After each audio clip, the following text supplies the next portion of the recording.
UV tetovanie je tetovanie, ktoré vidno len pod určitým uhlom a iba minimálne kontúry a je viditeľné len pod UV žiarením. To znamená len pod špeciálnou lampou, pod špeciálnym prístrojenstvom a poviem úprimne, na čo si dáva tetovanie, ktoré vôbec nevidno a vidno len v kluboch, respektíve podnikoch, kde prechádzaš pod tým špeciálnym žiarením. Na čo to je? Stráca sa podľa mňa úplne zmysel celého toho tetovania.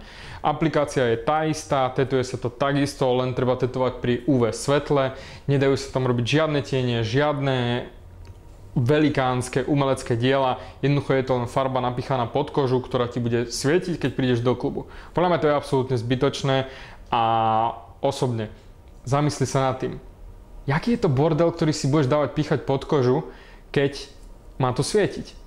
A normálne to nie je vidno. Je to chémia. Ostatné látky sú samozrejme všetky testované. Všetky sú použiteľné pre tetovanie, pre aplikáciu pod kožu, organické. Necháš si napíchať pod seba nejaký totálny bordel? Ja osobne nie. A tam sa mi stráca absolútne život, čiže nie, nikdy v živote to robiť nebudem. Nie, neviem kto to robí a nie, nemám o to ani záujem vedieť o tom, kto to robí, ako to robí, kedy to robí, ako to vyzerá. Videl som to, stačí. Nemá to zmysel. Tetovanie je umenie. Tetovanie je niečo, čím vyjadrujeme svoju osobnosť navonok. Len v klube vyjadrím, že svietim? Rock on. Ja si to nedám. Ak máš ešte ďalšie otázky ohľadom tetovania, napísal som komplet celú príručku, ako si vybrať správneho tatéra.